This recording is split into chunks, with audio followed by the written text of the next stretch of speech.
versus.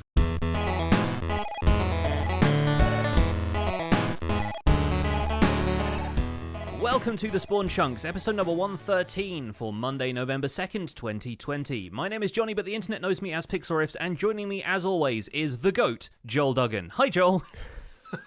I'll leave that up. I'll leave that up to the listeners at home, whether that's greatest of all time or just GOAT.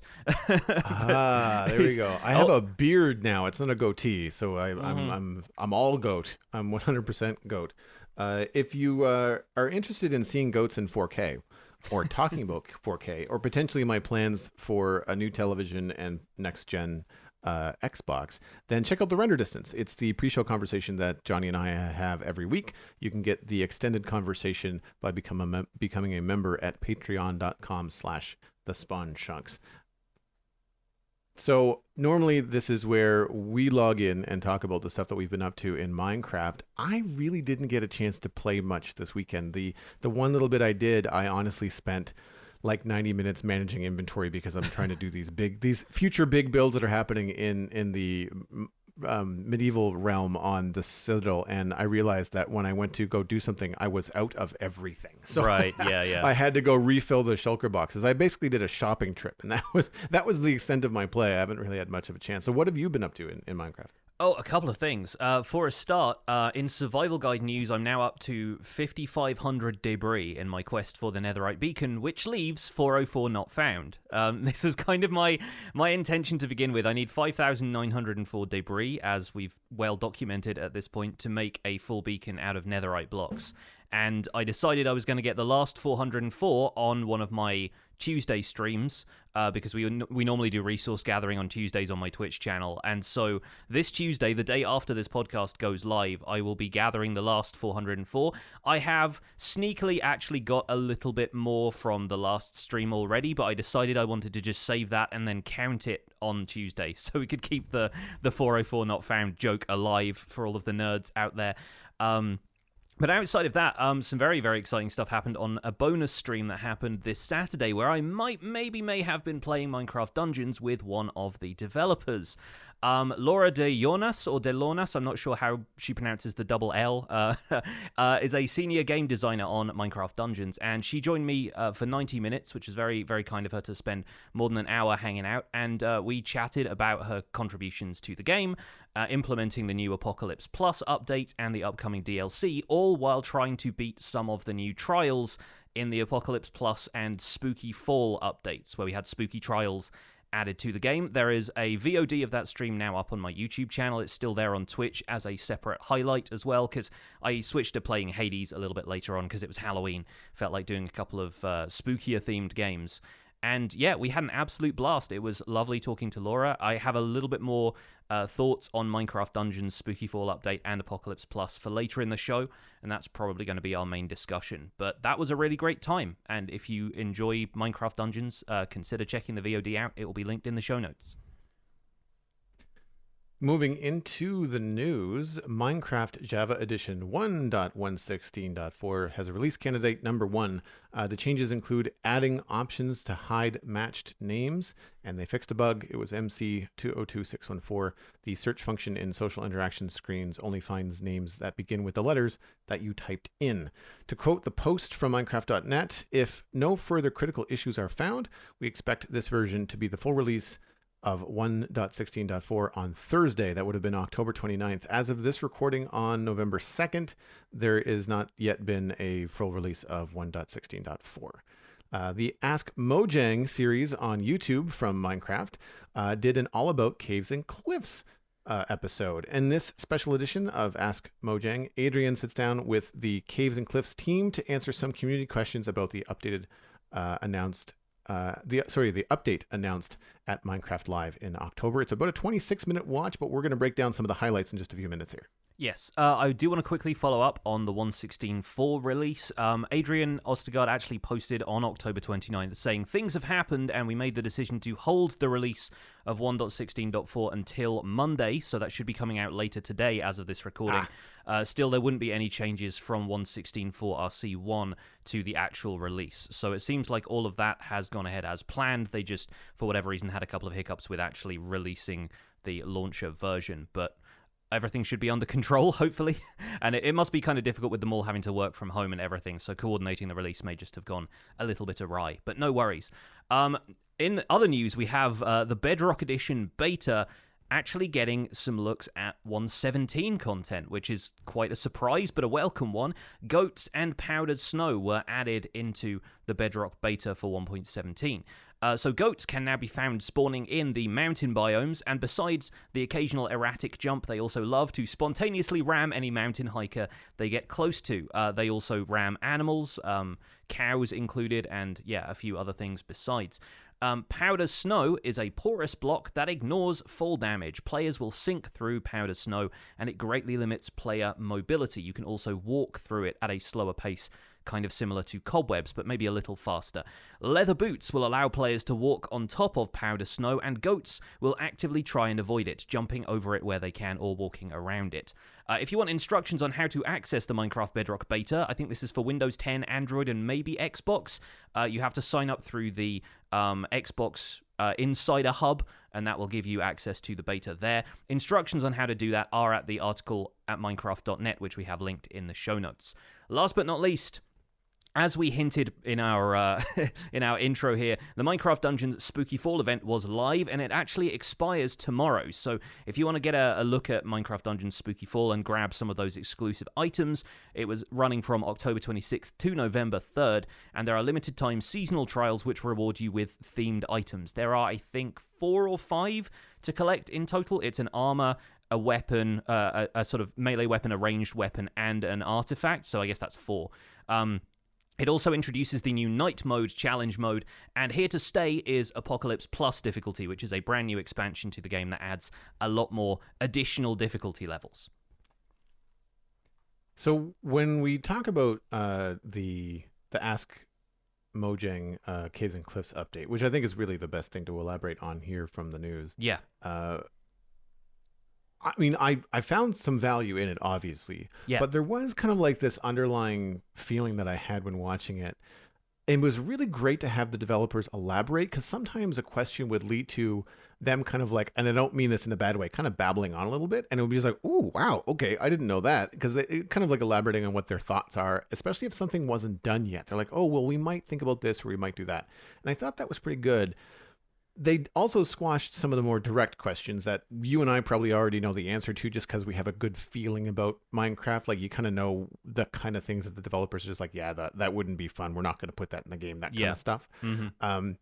But at some points, I feel like there was a lot of, we don't know, we don't have an answer. They're either not going to say anything because they can't, because they don't know, because it's not done, or they know, and 6 or 8 months out from a release, they're not telling us. Yeah, yeah.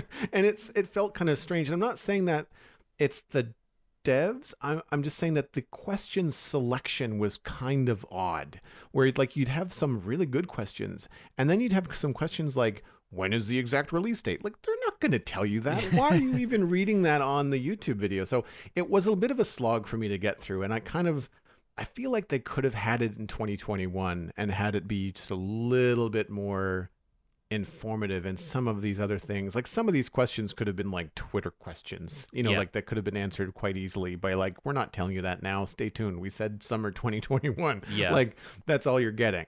At what point ever has Mojang said the exact release date a year out? Like, they just and no developer does that, because they can't, because then they're beholden to some arbitrary date that might need to change dramatically, right? or like Cyberpunk 2077, it kind of becomes a meme where it's like infinitely delayed, or No Man's Sky, same thing, right? Yeah, exactly. I think the problem really is a balancing act between them trying to feel like they are not ignoring the community, and kind of deflect accusations of ignoring the community, when naturally right after this announcement everybody has all of these questions, right? And I feel like if they didn't say something about the release date and a potential kind of like, we still only have a ballpark figure, then people would say like, well, they didn't tell us that. And so I feel like you've really got to nip some of those questions in the bud with shows like this, even if you can't give a more precise answer. So I kind of get what they're going for, even though it is frustrating to hear them say what we expected them to say, which is, we don't know exactly yet.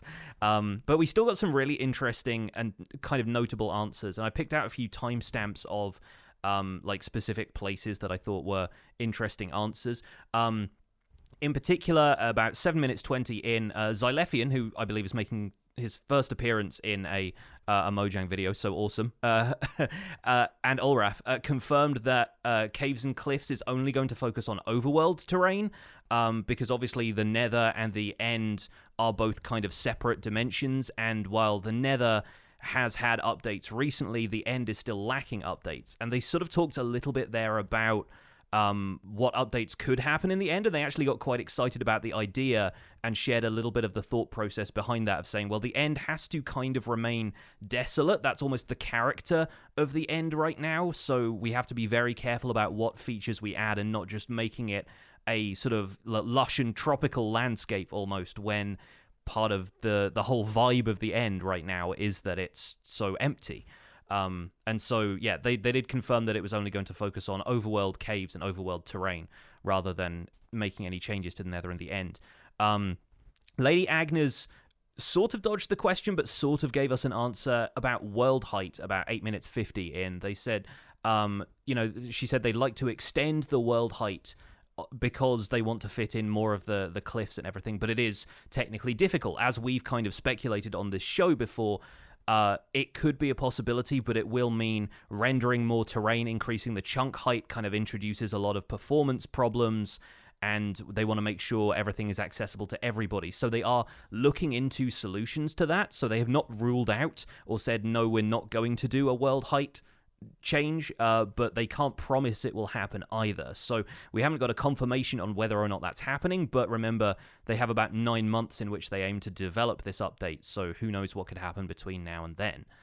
That's something I really enjoyed about a lot of the responses. I think specifically from Agnes, but also from the other developers. It was kind of reassuring that some of the things that you and I have speculated here on the Spawn Chunks are like those same concerns of like, well, world height would be cool, but boy, that presents a lot of challenges. Yeah. And then she also mentioned something about someone was asking about light sources and will you add fireflies to the game? Because you mentioned that the glowing ore was temporary in Minecraft Live because it was just meant to illuminate the caves better to show off at the conference in the presentation, but that's not going to be the case when it actually comes out. So the Minecraft fan was asking about what other light sources, and Agnes was saying like, the fireflies would probably mean dynamic lighting, and that's not coming in Caves and Cliffs because that's quite difficult. But we are thinking about adding other light sources along the lines of the glowberries that they did reveal in the Lush Caves. They've got other ideas for lighting in the Caves and Cliffs update similar to that.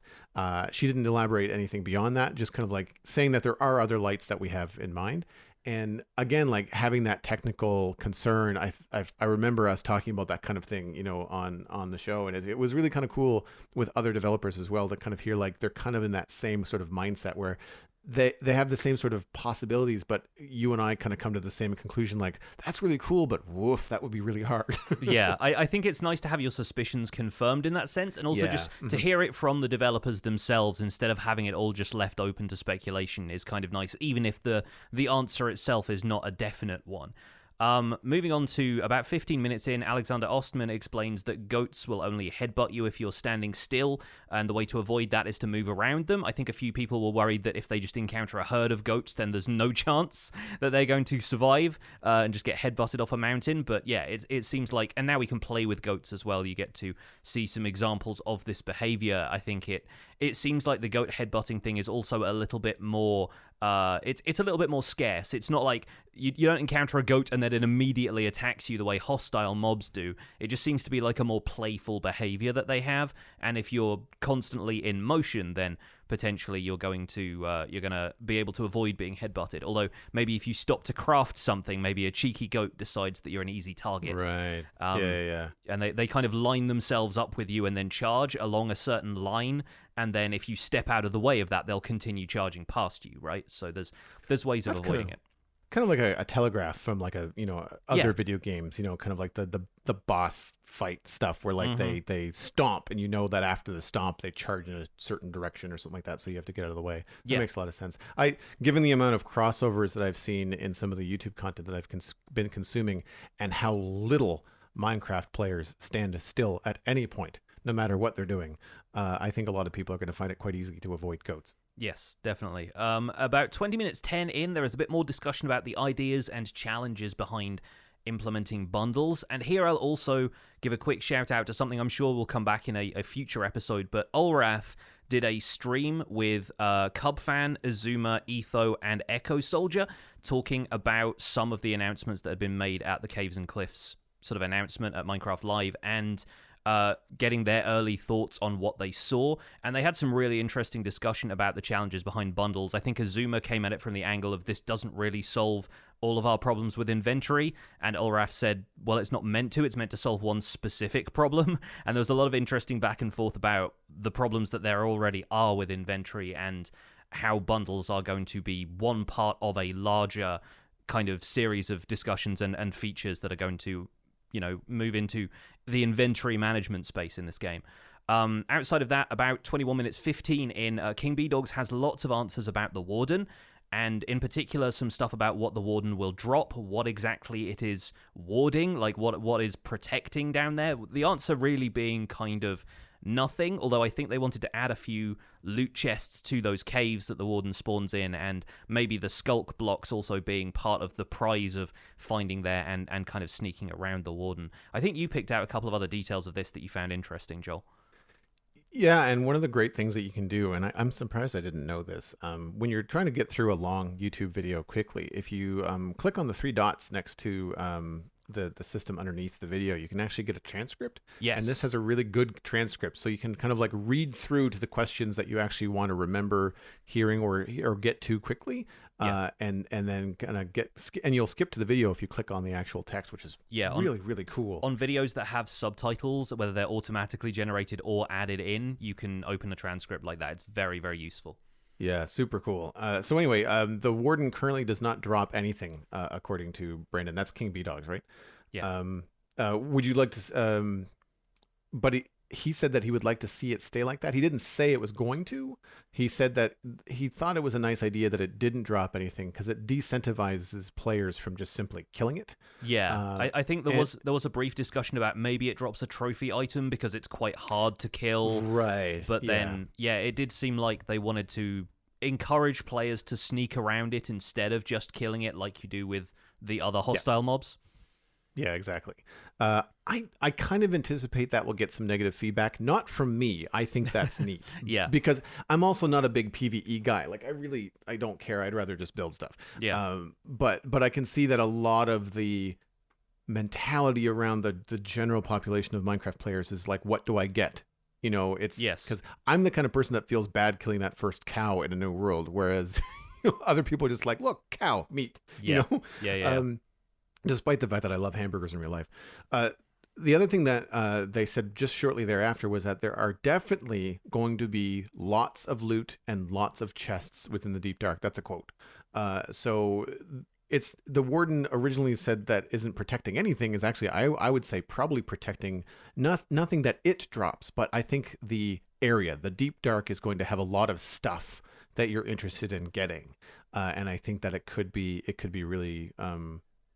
cool if there's a lot of unique things in there, or even if it's just a lot of stuff that you would have to get in other ways. You know, like if people don't want to spend hours and hours mining to get things like a chest with diamonds in it, perhaps, then, you know, risking an adventure within the Deep Dark and trying to avoid the Warden while a different kind of gameplay might be rewarding and might not take as long as like strip mining someplace.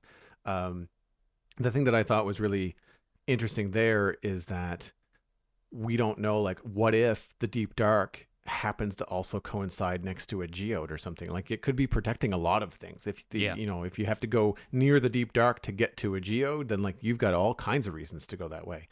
I already mentioned the dynamic lighting stuff from Agnes. They confirmed that copper is the only new ore that's going to be added in Caves and Cliffs. This wasn't surprising, but I thought the elaboration was interesting. If they have other ores they're going to add them in other updates because they want Minecraft to last a long time. Yeah. But other existing ores will not have the oxidation stages, only copper. Despite the fact that we all know that iron rusts in real life. And as cool as that would be, they want copper to remain unique. So iron is not going to get, and other metal or ore-related blocks are not going to get the oxidation stages. They did joke a little bit about new ores in the end, and actually it was really cool to see the devs get excited about that. That's not coming in Caves and Cliffs, but it was just like this down the line speculation that we like to do on the podcast for fun. And it was kind of cool to see them just like completely forget that they're on a YouTube video and just kind of like get into this nerdy water cooler discussion. Oh yeah, that'd be really cool. That would be really scary mining down in the End Islands and all that kind of stuff. It was really fun to see that kind of stuff. I mean, no surprise, obviously they're very, very passionate about Minecraft. Yes. Yeah, definitely. I think that's all I really want to cover from that video, but really interesting video, and if you've got half an hour to spare, definitely worth watching for yourself, just to see, if nothing else, just to see the genuine enthusiasm of people who are working on the game. And they, like you said, they light up when specific topics come up, and they're sort of really passionate about certain aspects, especially if it's a feature they've been developing themselves. So it's always really cool to see them talk about the game that they all make, because they're all clearly like fans of the game as well. And I feel like to develop something like Minecraft, you sort of have to be a fan of it at the same time. For sure. Let's talk a little bit about the Bedrock Beta, because I think we don't really need to talk much about 1.16.4. We kind of covered the main features of that in a previous video, a previous podcast rather. So I haven't loaded up the 1.17 beta for Bedrock and actually played with Goats and Powder Snow myself, because my PC right now is still using the RTX beta, and I've found that switching between beta versions is a real pain for Bedrock Edition. I think there are some things you can do that help make it easier. Some people gave me a little bit of advice on that, but realistically right now I'm also potentially between PCs because I have another custom PC that's coming soon, so I don't want to mess around with that too much and risk losing some of my Bedrock Edition worlds that I've already made in the RTX beta. So I will recommend a couple of videos, one by Wattles and one by Azuma. They both had really good showcase videos for Goats and Powder Snow, and it's funny because Azuma doesn't really play Bedrock all that often, so I think a lot of his video was just him trying to figure out, how do I get around some of the inventory and like navigate the world, and I don't have access to spectator mode, so I can't just fly around and show you that stuff. But they both got into some really interesting concepts about each of them. I think Azuma was more interested in the kind of the technical implications of stuff like Powder Snow. So if you throw items through it, they sink through it in the same way that a player sinks through it. Basically, all entities will slowly drift downwards through Powder Snow. So Azuma's first thought with that was, if you want to use that as a timer in the same way that you do with cobwebs right now, it takes about a minute for an item to fall through a cobweb, and then it can fall onto a pressure plate, and that creates a slow clock, as long as you have a dispenser kind of dispensing items from above. And you can do something similar with Powder Snow, but it doesn't slow things down as much. So there's like little kind of features like that aren't necessarily part of it at first glance, but then once technical players get hold of them, they're going to be able to do something really interesting with it. They both showcased the fact that goats are supposed to headbutt trees, and when they do, they will drop their horns, which is an interesting aspect of goats that didn't get covered in the sort of initial notes about them, is that I don't think goats, like the Warden, as we were discussing earlier, I don't think goats actually drop anything when you kill them right now. They don't drop any kind of meat. They don't drop the horns when you kill them, or maybe they will end up doing it, but they will also shed the horns naturally, which means that you can collect them without needing to kill them and farm them, right? That's cool. Yeah. That's really cool. That's a neat mechanic. Yes, it really is. And the fact that they kind of naturally kind of headbutt other blocks is kind of, it feels natural. It's like, a bear scratching its back against a tree kind of situation. Like it adds a little bit of character to them. And like, I don't really see goats really doing a whole lot that hasn't been covered by existing mobs. Apparently you can get milk from goats as well, but you can you can get milk from cows, right? And if you want something that attacks other mobs, zoglins do that, and they do that faster than goats seem to do, at least right now. But they seem to be pretty well fleshed out as far as a mob goes. I don't know what the goat horn's purpose is. Like, I don't think it has any crafting recipes or anything you can use it for yet. But there's a lot of community speculation about that. A lot of good ideas being thrown around. Maybe it being a horn that you can blow, similar to the way like a pillager raid horn sounds. If you can kind of summon something with it, I'm not sure. But My first brain goes to my first brain. Your Wow, first brain. Thank you, Monday morning. My second brain is still spinning up. No, the horn in Minecraft Dungeons that gives like a blowback effect. Yes. Like yeah. like a knockback. Exactly, and that kind of ties in with the goat in a sense because it gives you the power of knockback without physically attacking something, and it kind of ties in with what goats already do. So that's really not a bad suggestion. I like that a lot.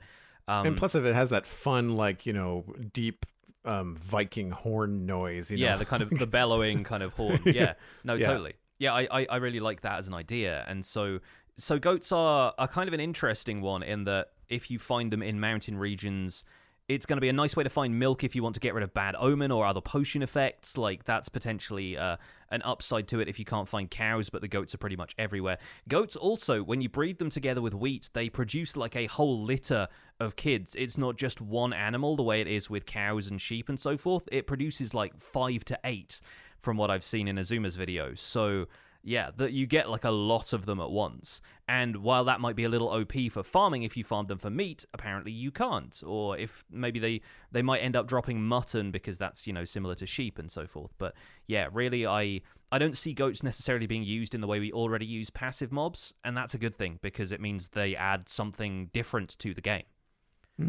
Remy 0520 in our live chat actually just mentioned that maybe it's used as another bucket. I don't know if it's needed in the tech tree, but like having a bucket that you don't have to use iron for could be really interesting, especially in implementations in things like Skyblock. Yeah, if you could have a horn of mead somehow in Minecraft, it seems unlikely given the alcoholic nature of mead. But yeah, having a horn of milk is sort of, it's the PG version, definitely. Give me a horn of milk and a chocolate chip cookie, and I'm happy. Absolutely, yes, and we already have cookies, so that's it seems like an obvious choice, right? So yeah, we have powder snow as well, which is quite funny because now the ideal armor set for avoiding traps and hazards is gold helmet, elytra, netherite leggings, leather boots, because you need a gold piece to avoid piglins attacking you, you need your elytra for mobility. I guess the leggings are kind of neither here nor there right now, so take the best thing you can, but now you need leather boots to stop falling through powdered snow. And I don't know how many people are really going to be rocking around with leather boots. And I don't see powder snow being a huge problem, say, like in single-player PvE, right? Because it's only really going to be found in the newly generated mountains, and in building terms, there's a little bit of extra texture variation to snow and powdered snow. Like, the powdered snow has, like, slightly more crisp blues in it, and there's a little bit more kind of powdery white texture overlaid on top of that.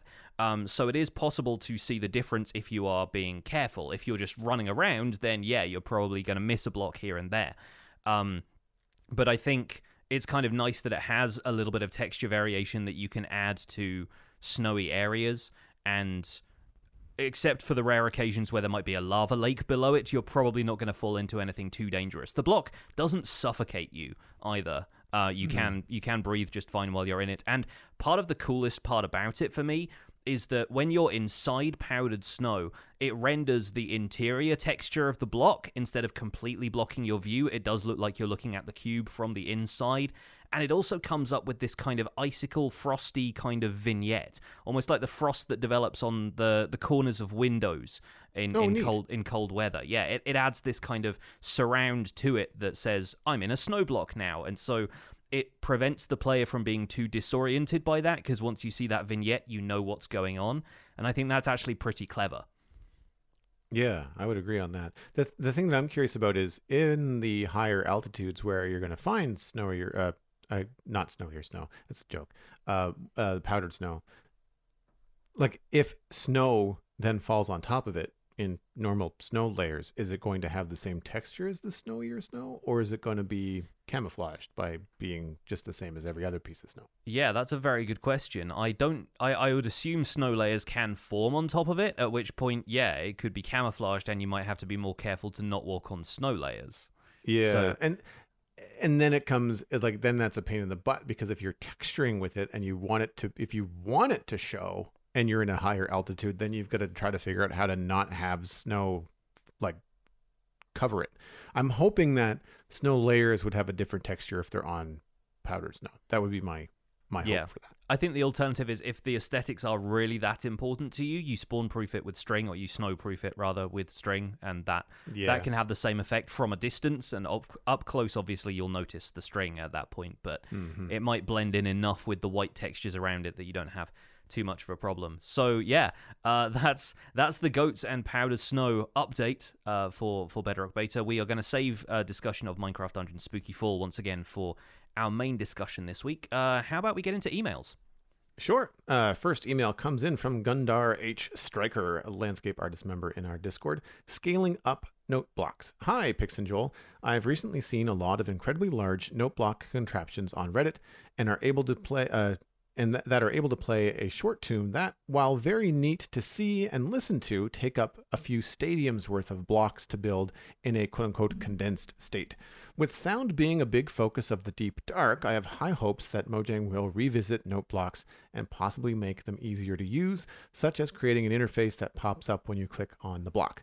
Rather than going through the notes one by one, you can simply choose which note you want the block to play right off the bat. It would be really cool, I think, as well, if it was possible to somehow record your musical creations onto discs, which would give the old jukebox a refreshed use. These are just hopes and dreams of a musician, of course. I play the banjo, but I would like to know what you think of this idea. Have a chunkful day, Gundar H. Stryker. I like the sign off, and yes, as a banjo player, you'll prefer the note block and hay block combination, I'm sure.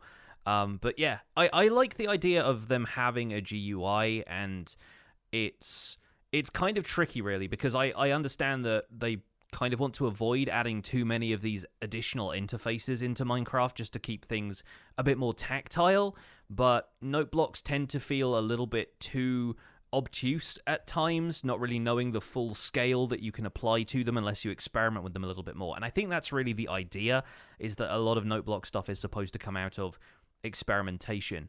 One thing I would recommend is that I believe there are mods out there, or at least some sort of plugins and tools out there that can be used to effectively write sheet music and then import into a Minecraft world that will then generate a note block setup that does the same thing. So if you want to jump straight to having a note block that works, 100% of the time, and you don't have to put as much effort into it because it's all there for you. If you're familiar with musical notation, I'm not quite sure how the mod itself works, but I think you should be able to import like a basic MIDI file or something like that, and you can have it set up a note block system for you. That might be a worthwhile go-between while you're still trying to fiddle around with some of that stuff and just tweak a couple of things here and there in world once you've got all of the heavy lifting done by the mod. One of the reasons I don't mess around with note blocks very much is because of the round the horn, quote unquote, player interaction. Yeah. It drives me nuts. It's the kind of thing my television used to do when I was 10. Okay. Like, we're past this in most other forms of technology. So I do find it really frustrating. And I think that a new GUI could be both something that would greatly improve the player interaction, but also useful and educational. Like, what if it was a piano keyboard, and kids that aren't musical would be learning while they're playing Minecraft where the notes are on the keys, and what an octave looks like and all that kind of stuff. And so I think that it would open up, I think, some really interesting things for people that are into music and want to do more with note blocks in the game without having to deal with the vanilla, version of the current interaction with the tool. They did all kinds of UI changes to all the new profession blocks with the villagers. I don't see any reason why the note block couldn't get an update. I think that would be a boon. I actually, now that it's been mentioned, because I do play on Fabric now for performance issues on the Citadel, I've been using things like Zero's Minimap and the very useful Shulker Box tooltip, which does nothing but allow you to peek inside of a Shulker Box without putting it down. And I think something like that for note blocks would be great. If I'm going to go look for a Fabric mod that doesn't really affect, like, again, it's not something that affects how other players would deal with the game. Like, I'm not really getting new blocks or having new abilities in Minecraft. It would just be a different UI for me so that I could lay out, note blocks really in a better way. Like, say if I wanted to build a church in the medieval realm and have a very specific tune play, when the bells rang in the church. Like that would be really cool to be able to do that and not have it take 40 hours. With any sound in Minecraft, I think it's 15 blocks is the limit, I think. But I think with skulk sensors, it would be really neat because of their focus on sound if they somehow interacted in a different way with note blocks. I don't know what that looks like. It's a question for you, I guess. Like, what could that be? Like, what do you think would be an interesting way that note blocks could interact with skulk sensors differently than other sounds in the game? Well, you can make a pretty easy redstone clock with them, is what I was thinking of immediately. Is like the skulk sensor outputs a redstone signal. The redstone signal triggers the note block. The note block makes a sound. The sound triggers the skulk sensor. The skulk sensor emits a redstone signal, and you have that infinite loop going already. Yeah, I don't know. It might be interesting if certain note block sounds maybe enable or disable it. Like if saying like an 8-bit sound where you get an emerald block underneath a note block is just too harsh for the skulk sensor and it shuts down for a minute or two. And I wonder if that could almost be used defensively against people who have skulk sensor contraptions or something like that. I don't know. I'm kind of reaching for a few ideas here, but there could be some interesting ways of interacting with them. Or if like a bass note is something that's actually too low for the skulk sensor to hear. Maybe they have like a specific frequency response. Thinking again back to my kind of music production days of like which microphones you would choose to use based on what was better for miking up a kick drum or a bass drum, like a snare or cymbals. You want to have different kind of frequency ranges for your microphones, and it'd be interesting if skulk sensors couldn't hear sounds below a certain pitch or above a certain pitch even. So that could be an interesting way of having them interact in some ways. My two thoughts are range, which would be probably technically difficult. Like if you could have a skulk sensor read a note block from say 30 blocks away instead of the normal 15 or whatever the normal range is. That technically on the underside of Minecraft might not be possible. But the other thing I was thinking of is that note blocks, there's a way to have a note block not make a sound, right? Like if there's nothing underneath it, then it won't actually make any kind of sound. I think if there's nothing underneath it, it reverts to just a basic piano sound. If you put blocks on top of it, it doesn't make a sound. Ah, that's what it is, right. So I was thinking that in some of these skulk sensor contraptions that people are ultimately going to make, it's going to get kind of annoying if you're always hearing trapdoors you could use note blocks to make more aesthetically sounding contraptions, but if you don't want them to be noisy or if you want them to be less noisy, then if skulk sensors could still detect note block activation without a player hearing the sound, sort of like it's to go on your frequency idea, it's too low of a frequency for the player to hear, but the skulk sensor hears it just fine. Yeah. And thus you would get silent, wireless redstone, which might be appealing for some players. Ultrasonic note blocks kind of thing. There you go. That's an interesting one. Briefly before we move on to the next email, Noteblock Studio is the program I was thinking of. It's actually an external program from Minecraft. It was created originally by somebody who goes by Stuff by David. The last update to that was 2018, but somebody has continued it in an open source form, which you can find at opennbs.org. And Open Noteblock Studio is the name of it. It seems to have been updated fairly recently. The last changelog here is from 2020, and that seems to be back in July, as far as I can tell. I couldn't tell which way around the date format was. We actually had a great discussion about date format in the live chat before we started the show. But yeah, there are loads of improvements to this. It seems to be relatively up-to-date with some of the more recent versions of Minecraft code, so importing stuff into Minecraft in Noteblock form is going to be easy enough to do. So maybe play around if you're interested in expanding your experience with note blocks in the game. Moving on, the next email comes from Raybelay, which the subject is research before a build. Hi, Jonny and Joel. One of the things I genuinely enjoy about the Spawn Chunks is how you both have been how open you both have been about how you have to work continuously at finding inspiration and how sometimes it can be a struggle, especially in late game worlds. I appreciate the good advice and it's really kept me going playing this game we love. I'm not a combat player, and I wouldn't know a redstone comparator from a hole in the wall. I like cave exploring, but for the love of Pete, if I have one more creeper skydive on top of my head, I will scream. I deeply enjoy the beauty of a good build, but I have terrible taste. I'm getting better, and I'm working hard at it, but seriously, Yeesh. It took me a long time to figure out what kind of player I actually am. For me, the juice in playing Minecraft was the hours spent doing research for my builds, such as watching documentaries on Stone Age architecture or listening to lecture podcasts about the ruins of Pompeii, and then applying what I've learned to my builds. I'm a rabbit hole Minecrafter. My question is this: when you undertake a larger build, how much real-life research do you do before you're picking out the block palette and placing your first blocks? Sincerely, your bookworm buddy, Ray Belay. P.S. I shudder to think what the YouTube algorithm must make of me. And I kind of agree. Like, the range of stuff you end up looking up when you go down one of these rabbit holes, does tend to throw some of your YouTube suggestions into sharp, some very weird changes. So what I recommend is just using the subscription feed all the time. I have the subscription feed bookmarked instead of the homepage on YouTube, so I don't tend to see most of the weird stuff it would probably throw at me.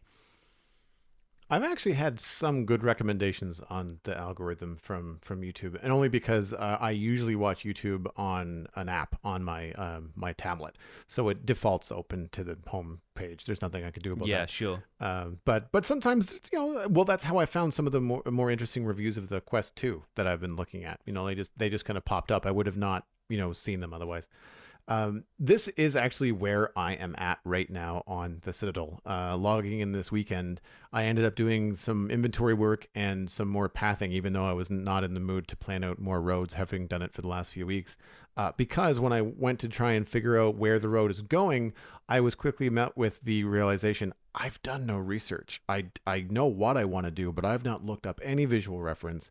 I wasn't feeling super creative to do something from scratch because I'm now in this medieval realm where, surprise, surprise, I actually haven't built a lot in this style in Minecraft. A lot of what I've been doing has been more modern or more redstone farm or just things that don't matter. Like they're fun, decorative, and they have a style of their own, but they're not really trying to specifically be, medieval or futuristic or whatever. So depending on what I'm doing will determine how much research I put in ahead of time.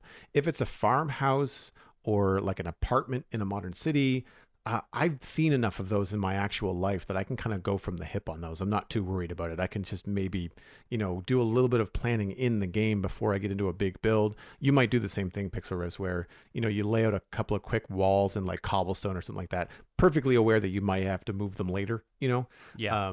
that kind of thing, just quickly lay it out. I think about it like a sketch when I'm drawing. Like I'll draw something knowing that I'm going to draw on top of it and change a lot of stuff. But, the initial kind of like layout is done in a block that's easy to remove in case I need to change some things. But if it's something like a cathedral or a castle that's got like an elven history or something like that, I would want to spend more time gathering up some ideas for shape, language, scale, which is the big thing. And I think about what's possible within the Minecraft palette. Like, should I be going and farming a lot of warped wood because I've decided that I want to make the turquoisey roof with the stairs and slabs and things that are available with the warped wood from the nether.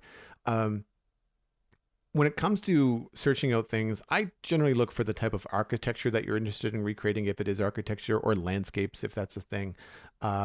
I try to look on easy platforms when I'm not at the computer, things like Instagram when I'm like sipping morning coffee, or Pinterest I find very, very helpful. It's something friend of the show, Whip, has mentioned many, many times, is trying to start keeping an organized Pinterest board of like references and things. And I forget about Pinterest a lot of the time. I go to Google image search and I get frustrated and I go, wait a minute, I've got a whole Pinterest board about stuff like this. I should really just go back to that. When I'm trying to figure out like what I want to build next, I should just scroll through my Pinterest page and go, oh, wait a minute, that's a really cool water wheel house. And all of a sudden I could be in a mood to make like a water mill for a wheat farm or something that I've built. I've mentioned this on the show before. Lego and Lego Ideas, the websites, are great sources of inspiration for builds. And they're easier to translate because they're already kind of blocky. It's not a one-to-one because the proportions of Lego blocks are different than Minecraft blocks, but you can kind of get a really decent idea, especially because a lot of Lego builds are minifig scale. So if you think of the minifig as player scale in Minecraft, then you can really kind of judge like about where you want to do certain things. And if you're trying to build in player scale, that does really help quite a bit.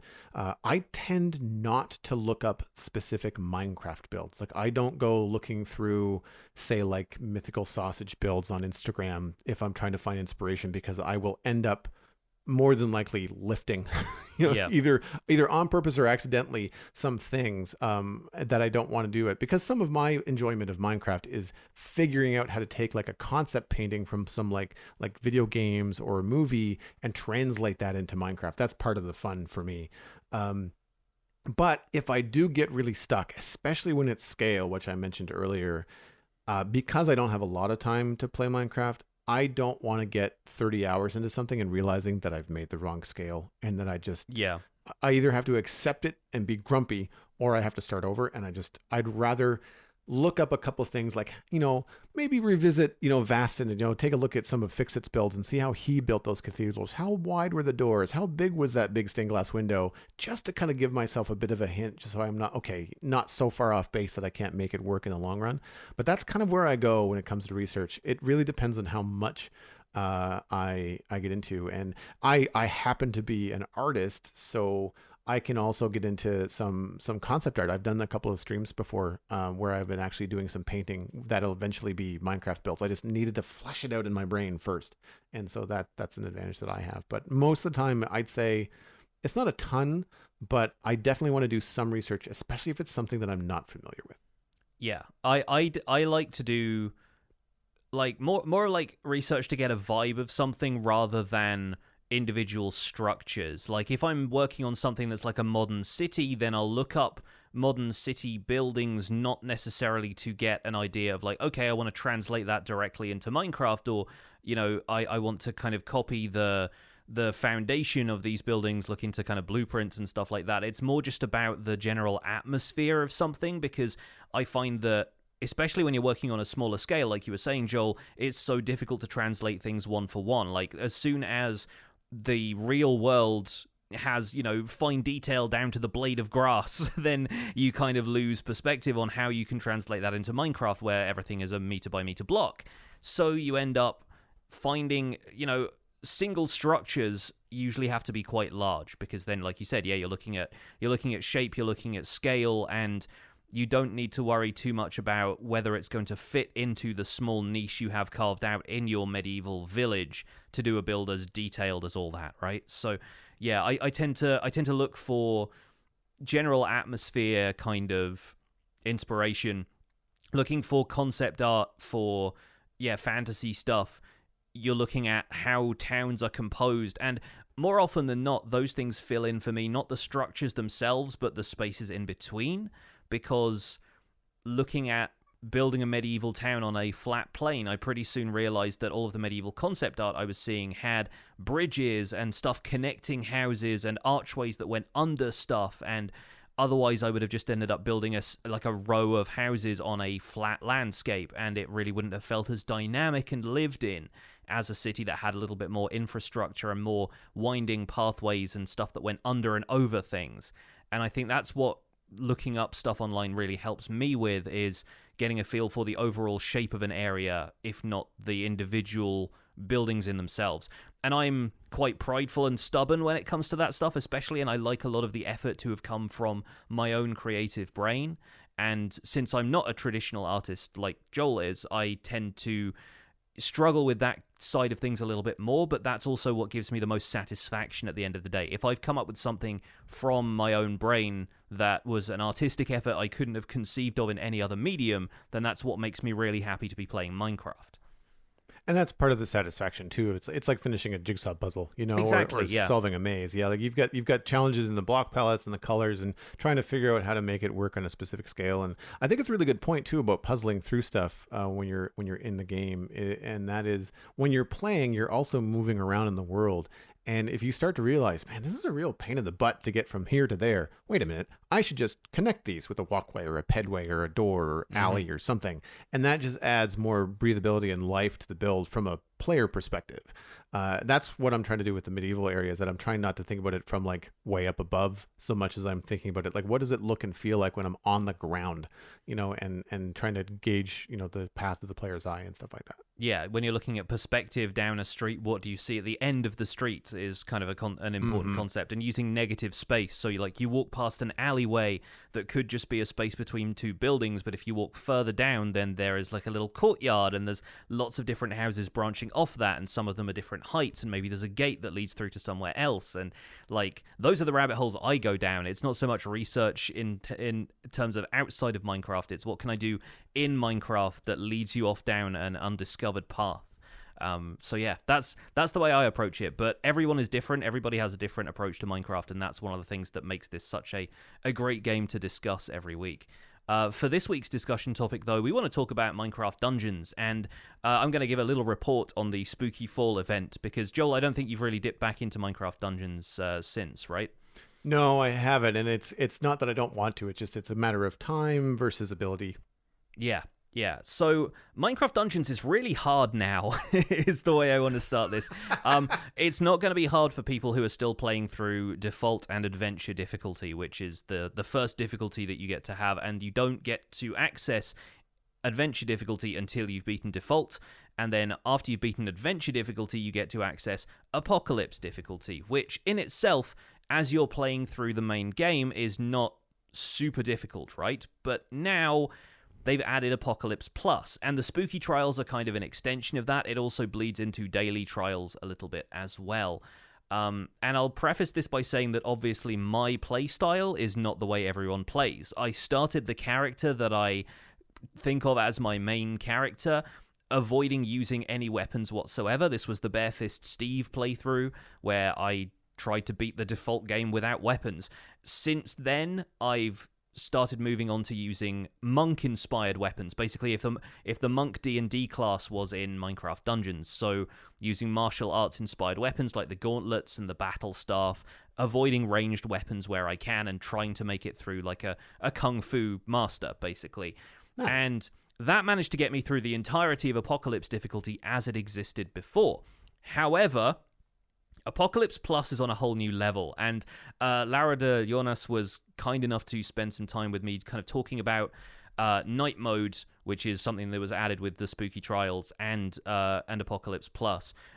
So night mode adds continuously spawning mobs to the level, and normally if you're playing multiplayer, if one of the players gets taken out, is knocked unconscious, goes down, mobs will spawn around them to make it harder for the allies to resurrect them, basically. So even if you've cleared out all of the mobs in that area, you're not necessarily going to have an easy as pie time picking up that player, because, zombies and skeletons, the basic enemies, it's not going to throw super hard stuff at you, but it will spawn in some basic mobs. And night mode is something they've added in, and Laura said that they were planning on adding it originally with the first release of the game, but it just turned out kind of difficult to balance, and now everyone's closer to end game. It's a little bit easier to balance these things out. It makes it very difficult because mobs spawn all the time. And it's not going to end the way night mode ends, where if you can't pick up the other players within 30 seconds, then phantoms spawn and start sweeping down on you, and it's impossible to continue. But yeah, it's on a whole new level, really. If you play like I do, you also find yourself progressing through levels much slower, because the way I typically play Minecraft Dungeons, I like to go through and clear the entire map. Like, any of the mobs that are generated with the map, I take them out, because I want to get all of the loot I can and maybe get some extra emeralds and that kind of stuff. And obviously with night mode, you can't do that because they're constantly respawning. So we were getting distracted. Like, rather than following the objectives, we were just sort of standing still, punching everything that came up to us, and more stuff was still spawning in. So eventually it just felt like, wait a second, we should be following the objective marker here. We should actually be going to, break the cauldrons in the spooky swamp level, that kind of stuff. And yeah, there were genuinely some moments where it felt like we were being slowed down and having to take it at a different pace. And it wasn't super possible to run through the level and take out absolutely everything, but it also felt like, you still needed to choose to make progress. So it's an interesting way of like having a new take on those levels. So the Spooky Trials come attached to the 3 different tiers of difficulty. So you have a Spooky Trial on default, adventure, and apocalypse. And the apocalypse difficulty Spooky Trials were fixed at a recommended power level of 125, which is actually higher than the level cap was before this update. So I only had gear that took me up to about level 113. So I was 12 levels below the recommended power level for this. So you probably have to do a little grinding before you attempt the trials. And I ended up dropping down to adventure difficulty on my stream just so I could collect any of the reward items, because they were pretty OP even for adventure difficulty. Like I was getting gear that was like in the 70s and 80s, and then I got there was a sword, a bow, a corrupted pumpkin, which was basically a reskin of the corrupted beacon artifact, and there was some spooky armor that kind of had the kind of open mouth grimace Five Nights at Freddy's looking character that they kind of had in all of the promotional material, right? But even those were like in the level, they were level like 108 or something like that. It was like 30 levels above the gear that you were normally getting on adventure difficulty. So probably worth doing just to grab some of those rewards. But I had to play it on adventure difficulty because Apocalypse difficulty was just too dang hard. Even in single player, when there weren't as many mobs spawning because it wasn't scaling for a second player being in the game, it was still pretty tough. And Lara said that one of the main things they're trying to address with updates like this is people saying, well, there's nothing to really do at endgame, and the game sort of lacks challenge after a certain point. You can just kind of grind yourself out some decent gear, and then you breeze through the levels. And I came into it thinking that's probably what we were going to do, and it really didn't happen that way. I think I probably got taken out within the first 10 seconds of us playing the level, and I was still able to progress it a little bit once I realized, okay, that's the level of threat we're up against. But still, even having, defensive buffs and radiance that was refilling my health every time I attacked something, it was very difficult. It became incredibly challenging to get through those levels. I was watching some of the VOD, and to me, it was even visually hard to follow. Now, some of that probably has to do with the fact that you are a zero distance melee character, and yes, the amount of like visual effects that are accompanying all the different powers and trinkets and stuff. Yeah, I have radiance, I have shockwave. There's all these particles flying everywhere and stuff. Yeah, like the mob you're punching disappears under a blitz of light, and that's if you're how I not like paying it. attention, yeah. But if you're not used to it, like if you're not the one pulling the trigger, so to speak, I'm basically just looking at these numbers going down. Like, I think he killed that mob. I can't really tell. It's like there was 3 mobs that went on him, and he's punching at least one of them, but like I'm not sure when they die. And I think that some of that is just like it's that disconnect of not being the actual player doing stuff. Yeah. But yeah, like it visually it looks overwhelming, in the kind of way that the promotional material that they had when Minecraft Dungeons first came out would show like a lot of stuff happening. And as the trailer went on and on and on, you see like, firework arrows going off and like all this kind of stuff happening at once. And it looked really intense, but that was from multiple people. Now it looks like it's the reverse. It's like you or maybe one other player, but it's multiple mobs and like all the different stuff that's happening on the screen at the same time. I thought night mode was going to be like reduced visibility. I didn't think it was going to be like linked to more mobs. It makes sense. I mean, it makes sense now that I know that. But when I read night mode, I thought, oh, maybe you can't see past, halfway to the edge of the screen, or like, so you can't necessarily see what's coming and prepare for it, like that. There's kind a bit of more like fog of war kind of thing. Yeah. No, it turned into effectively like a spooky reskin of those levels as well. Like there's a vignette that comes up when night falls, when you lose a player in multiplayer, and it was basically that the entire time. So it added some real atmosphere to the levels, even though the levels have bags of atmosphere already. Yeah, really though. So that was cool. We moved on to do a little bit of Apocalypse Plus, and I was finding the sweet spot was a lot of the time in the first playthrough of Dungeons, you want to crank the difficulty a little bit. You're like, okay, I've got like level 5 or 6 kind of power stuff, but let me boost it a little bit so I'm playing like a couple of tiers above where I should be, but that's more of a challenge. Right. This is referring to when you're on, say, like difficulty, like default difficulty. When you go into a level, you can choose like 2, 3, 4, 5 for it goes from level. It goes from 1 through 7, I think, maybe even 8 right. now. The sort of the tiers of difficulty you can choose within the broader categories of default adventure Apocalypse. Right. Apocalypse Plus is 20 additional levels of difficulty on top of that. So it's basically doubling the amount of difficulties that are available in the game right now, or were available in the game before this update. So every tier of that basically enhances it, so it's almost like another level of difficulty. I was playing, I think, comfortably on Apocalypse 3, but there are between 1 and 20 on those. So you end up having like an additional 20 levels of challenge, and obviously the loot that you're getting scales up as you play through it. But here's an example of modifiers for an Apocalypse level daily trial, which once again the recommended power for that was 125. You have 3.6 times more enchanted mobs, 1.2 times mob damage, 1.4 times mob speed, 3.3 times mob stagger resistance, which is really important, we'll get to that in a second, and 6% chance for mobs to revive. So sometimes when you beat an enemy, 1 out of every 20 enemies would come back.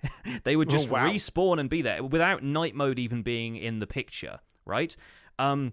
But stagger resistance is a really important one, and staggering is a concept that occurs in other games, but basically it's when a mob gets affected by whatever you're doing, you attack it, and it plays this animation of it kind of reeling from the attack, and that animation cancels out any attacking it was doing for itself, right? And this was one of the ways I used to get through my early Barefist Steve playthroughs, was relying on the fact that, okay, if I'm punching these things fast enough, they can't attack me back because they remain staggered. They kind of get stun-locked into this cycle of not really being able to attack you. And with additional mob stagger resistance, basically you're hitting them, but they're still able to hit you back all the time, and that becomes increasingly difficult to deal with for somebody like me who kind of relies on overpowering stuff before it has a chance to fight back. That, in addition to mobs doing more damage, being faster, and more of them being enchanted, makes that incredibly difficult. And they have said publicly that they expect Apocalypse 20 to be nearly unplayable, and that's just like the new set of goalposts they wanted to put out there for people who really didn't think the game had enough difficulty to it on release. Right. So basically, the people that were complaining about this game it's too easy. You know, you're not offering enough content. And exactly, baby game. Mojang said, "Hold my beer." Exactly. Yeah, more or less. Hold my horn of milk. Yeah. Hold my. So one of the toughest combat experiences I had in this entire thing, and once again, we're talking Apocalypse 3 here. Like, this is 3 levels into. So 20. Just so I'm clear, Apocalypse 3 or Apocalypse plus 3? Well, yeah, that's the thing. Like, the Apocalypse difficulty has its own 7 tiers for like the regular levels, and now there are 20 levels on top of that. So we're talking Apocalypse plus 3, I guess. The terminology is just something that I kind of went, okay, it's. We consider Apocalypse as a thing on its own, and then Apocalypse Plus, I just add the numbers on top. Right. So the point that I'm bringing this up because I feel like they maybe should have called it something other than Apocalypse Plus. I feel like they could have Mayhem or I don't know. I feel something like else. It's kind of hard to escalate things beyond Apocalypse. So I get the nomenclature there being a little bit difficult to pass from the original thing and into the new expansion. But yeah, so I'll keep saying Apocalypse Plus 3. One of the toughest combat experiences I had in that was a witch, which had the gravity enchantment, and people might be familiar with Gravity Pulse, which pulls players towards a mob. So like if a creeper has Gravity Pulse, for example, as it tries to explode, it's also going to try and pull you in towards it so it explodes in your face. Right. Gravity pulls you into an attack, and that's fine if it's, say, like a Vindicator swinging an axe at you with gravity, because then you get pulled in towards the Vindicator. It's basically the same thing. But since witches throw projectiles, they throw potions, and a sort of poison cloud comes out of those. If that has gravity, you get pulled back into this potion cloud, and basically you're stuck in a harming potion that you can't escape from. And as a melee-only player, I had no way to avoid that, because then I couldn't shoot the witch from range, because I don't do that. And so that was my kryptonite. That was the thing that took me out every single time. And I basically had to rely on certain randomized combinations of enchantments not coming up to be able to make it through the levels. And so it adds a certain level of replayability for the levels, in that you want to make sure that with a certain build, you don't encounter certain enemies. You try and avoid stuff a little bit more instead of head-on fighting everything. You can play a bit more tactically that way. But it also just adds, like, balls-to-the-wall difficulty, which is, I think, something that people have wanted from this game. It depends how people feel about that being scaling up effects on existing levels. And I think one of the main things people wish they had in Minecraft Dungeons already is additional levels without DLC.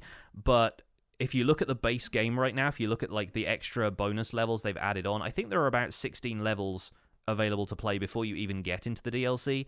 So I think it's really not that bad a value proposition at this point. And now Apocalypse Plus is not paid DLC. It's available for free. It is just part of the game now. So anyone who's still considering checking out Minecraft Dungeons and you want a bit more of a challenge from the game, it is there waiting for you at this point. Oh, absolutely. And I think I paid around 30 for the Hero Edition, or yeah, maybe it's 40. like it's a $20 game. The base game. Considering that some new titles are coming out that are $60 to $70, I think at 20 or even 30 for the addition of all the levels, that is one heck of a value. I think Minecraft Dungeons still suffers from comparison to Minecraft, which I think I've mentioned this before, but like Minecraft is basically the best value for money game you will ever buy as far as like the time you can put in and the infinite replayability it has, but we can't go around comparing every game to Minecraft, even if it is a Minecraft spin-off game, like it's not going to provide the same experience. So I think it was great. And to go into a little bit more stuff Laura was saying, because I feel like I'm not really spending time unpacking some of the stuff she was talking about. Some really interesting insights into how they develop the game. In particular, that the levels of the game are all designed in a specialized version of Minecraft Bedrock Edition, which is something I don't know if they've discussed elsewhere. Maybe I missed one of the dev diaries where they were talking about this. But effectively, they design all of the levels from scratch in Bedrock Edition in a way that they can then export it to Unity, which is how they add in all of the gameplay elements. Neat. Yeah, any of the player interactions with scenery where you press a button and a drawbridge lowers and that kind of stuff, that's all done with Unity, but the actual block environments themselves are all done in Creative Worlds in Bedrock.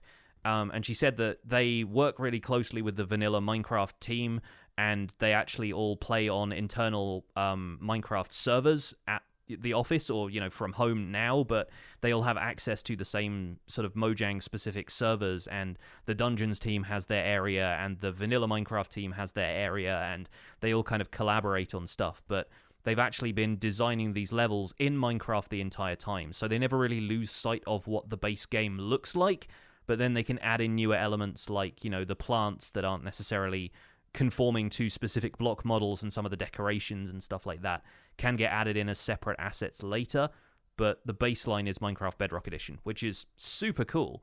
And that's interesting. Yeah, I kind of ruminated on that as Minecraft sort of being a level design tool for people in the community as well, because people design mini games and stuff like that in Minecraft, and there are servers dedicated to that. And it's really cool to see that effectively that's what the team themselves do when they're developing additional spin-off games to the vanilla Minecraft experience. I haven't looked it up, but I wonder if someone has attempted to rebuild any of the Dungeons levels in Minecraft. Yeah, I mean, I imagine they will, and it's the kind of thing that I'm planning on maybe doing a little bit down the line with my Minecraft RTX content, because of the amount Minecraft Dungeons does with lighting and color. Yeah. I can actually imagine rebuilding something like Redstone Mines or Fiery Forge now that lava has that up lighting glow on the walls, right? So I feel like adding something like that into a cave base makes perfect sense once you've got the addition of all of that lighting. And I think the lighting really adds so much character to the scene that it's something that you really want to have something like ray tracing to bring in those lighting effects. But outside of that, I'm certain that some of the surface builds in particular, with the right texture pack, if you want to build something like Pumpkin Pastures, I think those would go down really well. I would love to have a Minecraft Dungeons texture pack. I realize that because of the variations, you'd have to have something like Optifine installed to get different kinds of dirt textures with different pebbles and stuff in them, because they go beyond what's capable, I think, in vanilla Minecraft.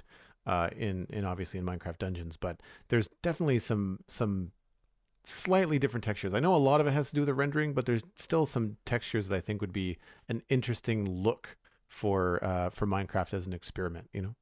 Yeah, definitely. And yeah, she had a lot of great stuff to add about working with the art team who are developing stuff for Dungeons, and I'm trying to think what else I can pull out from our conversation. There was a lot anyway, and we were chatting for about 90 minutes. She said she'd come to the project relatively late in terms of the development cycle. Like they'd already almost finished the first release of the game, like the base release, and so she's been contributing a lot to the DLC. And she obviously was happy to confirm that, yes, the next upcoming updates are going to be Oceans, the Nether, and the End, or at least themed around those. We don't know if they're necessarily like the End one. Is that going to take place in the End dimension? Not entirely certain at this stage, but outside of Howling Peaks, yeah, there is a bunch of stuff planned, and they plan on continuing to develop the base experience of Minecraft Dungeons as well. So it's not just going to be, we've upgraded the camp, we've added Apocalypse Plus, that's it. Like, there's going to be new stuff, new features and responses to player feedback that are going to take place throughout the life cycle of this game. Which, and I remember them saying that when they do expansions like DLCs, there's usually going to be stuff that's added to the base game for free for people that don't buy the DLC at the same time, which is smart. I mean, it's great. It's not as much as you're going to get with the DLC, but with the DLC being less than a horn of milk, then why not, right? Like, it's not not going to break the bank. You know, when the base game is 20, the DLCs are 6-ish. Yeah. You know, depending on what country you live in. So I think that's totally reasonable. Yeah, and it seems like the upcoming updates are things they're genuinely excited about, because they get to, kind of like the Minecraft developers do, when they want to add something new to the game, they're thinking, how can we make this unique? You know, how can we make this a feature that really stands out and adds different mechanics and feels different, but feels still like it's part of the same world? And that's what they're doing with the Oceans update and the Nether update to Minecraft Dungeons. In particular, we saw some in the footage from Minecraft Live of the roll animation being replaced with a kind of spinning dash, because that feels like the way the player would move through water. But obviously they didn't want to make a water level that people didn't like, so the entire thing is not going to take place swimming, right? It still has to feel like Minecraft Dungeons, just with slightly different physics here and there. But I don't think it's going to be like walking through water and feeling kind of slow as a result. I feel like they're planning on keeping the same feel to the entire thing, but then adding in all of the interesting stuff that Minecraft has to offer in those situations, adding in mobs like the Drowned, and she couldn't go into any specifics, but they had some really exciting stuff planned for the Nether update. It had been developed concurrently with the 1.16 update, so they had all of the assets and all of the additional elements that have been added to the Nether, so there's a chance for us to see biomes decorated like warp forests, for striders to maybe make an appearance. You know, this is all, you know, my ideas kind of pulling stuff out of what we know from the Nether update now, but I think it could be really interesting to see what they end up doing with that. I think riding a strider, you know, to get across certain lava rivers, like, you can't cross them, you know, similar to like jumping off of a cliff in Minecraft Dungeons now. Like, you can't get across the lava without dying unless you have to jump on a strider, kind of like Frogger, you know? Yeah, at the very least, having striders as a summonable pet would be really nice, even though they don't really attack anything in you know, in core Minecraft, but imagining having like a strider that maybe like headbutts some stuff. They're kind of like buffs the player. It could be defensive. Yeah, exactly. They're kind of like Minecraft's Goombas in a way. And so I feel like I never thought of that. Yeah, and I feel like whenever Mario has done anything with like Goombas being able to attack stuff or hold things, it's always just kind of like held in the mouth or like on top of the head or something. So having a battle strider would be pretty fun. One other thing before we wrap up this conversation, just a really nice note from my chat with Laura, because I was asking kind of what her preferred play style is, because of course my play style is melee only, and there are lots of different ways to play the game. And she responded saying, I really prefer just like the stupidest items. Like, she's really happy whenever they add stuff to the game that's like the most bizarre out there, like you wouldn't expect it in a million years kind of thing.